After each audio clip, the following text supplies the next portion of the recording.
Okay, so the question was, um, if you can say something to your beginner self, what would you advise to prioritize first to become better learners? And I would say number one, consistency. So make sure you're doing it every day. So I do a thing called the 1 minute principle.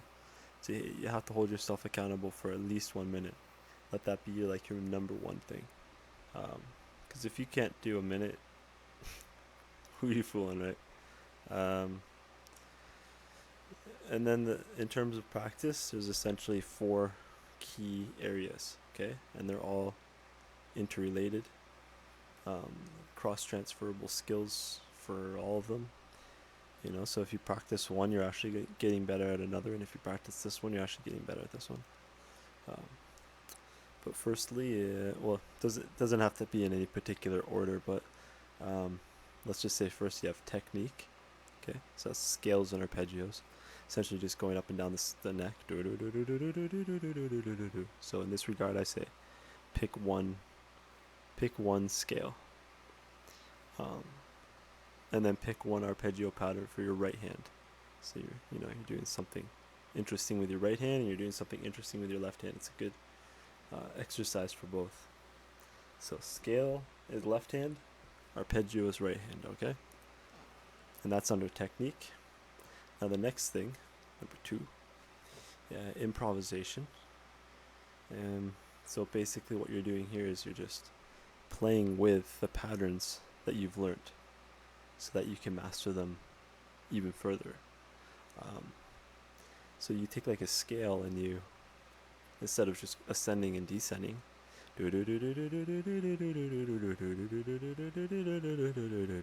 it's boring, right? Whose scale or whose solo is literally just a scale ascending up and down. I mean, I'm sure there's quite a lot, to be honest, but it's probably more interesting to be, and it's definitely better for your brain to use those patterns in more abstract, changing ways. So instead of just ascending up and down, now you're going to da da da da da da da da da da da, and you're jumping around, right? And you're coming up with different melodic ideas, and you change the rhythm of it, like do da da da da da da da da da da da. You know what I mean? So it's like you're changing a lot of things, variables in that, and that helps you really learn your scales and your arpeggio, more so your scales in this regard. So you see that's that cross transferable aspect now between improvisation, which is the number two, and technique, which is the number one. In that, if you practice your technique, your improvisation can improve because you're essentially getting better at the scales and the patterns that you use for improvisation.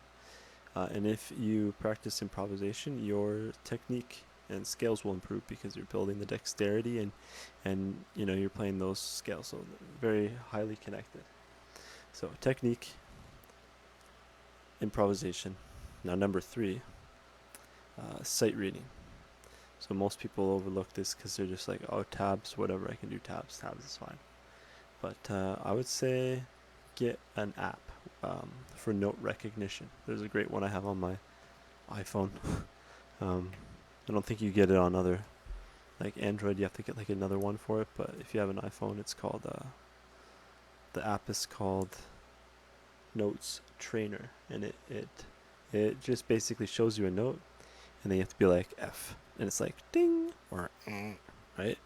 So it's like immediate feedback, and you're learning in notes. Okay, so when you learn notes, you will have a deeper musical understanding than anybody who doesn't learn notes, because notes is the universal language of music, which means if you learn notes for guitar, you're learning notes for violin and piccolo and anything that has the treble clef, okay? Anything that's a high register. That's why people do piano, because it's a treble clef and bass clef, okay? So it covers a lot. So if you learn piano, in a way, it's like you're mastering the treble clef and the bass clef. And by mastering the treble clef and the bass clef, if you decide you want to become a violinist, well, you've already mastered the treble clef, so now it's just a matter of transferring over those idiomatic ways that I think you would play between instruments. Um, so anyways, so sight reading. So get yourself an app. Um, Notes Trainer is great for iPhones. Okay, so then that's the third, but now the fourth is pieces and repertoire. So this is the one that most people focus on, which is what song do I want to play? And it's fine. There's no reason for it to be at 4.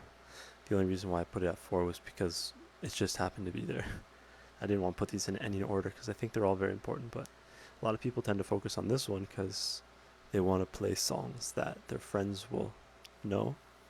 And when they play it, their friends go, "Oh yeah, that's Jurassic Park or something," and then it's like, "Oh cool, good job." It's like cooler to play somebody a piece than it is to play them a scale or like a or improv a riff. Like it's kind of cool to improv a riff, or to be like, "Oh, this is F, ding," right?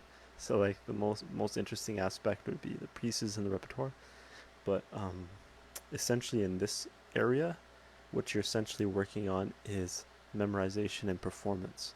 And that's one of the reasons why I tend to stay away from it as much as I now focus more so on sight reading and improvisation.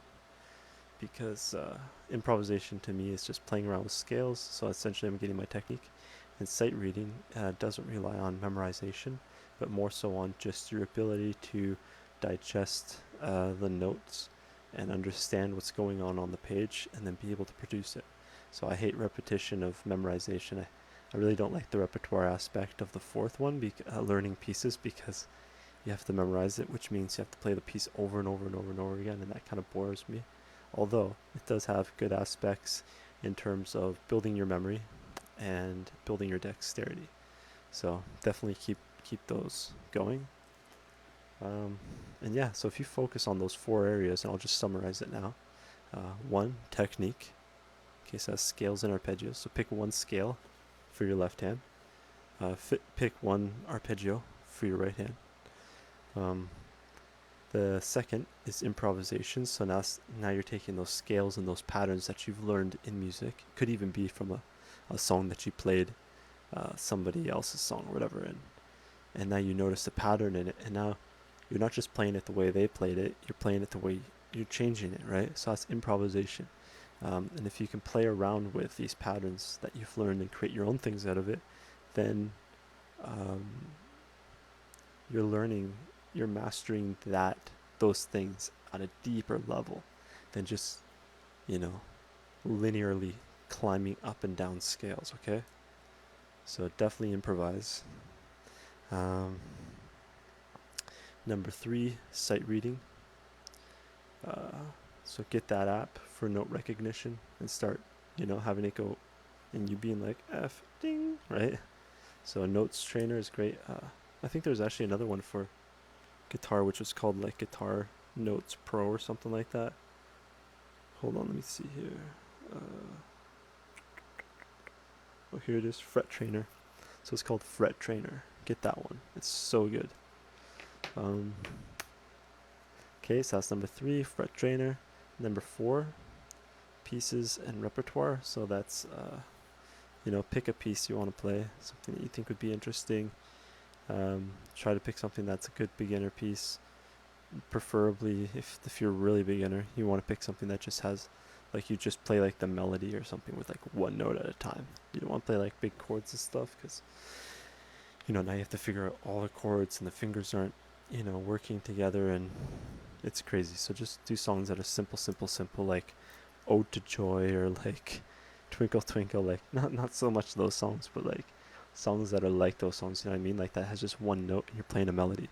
Do do do do do do do. You play one note at a time.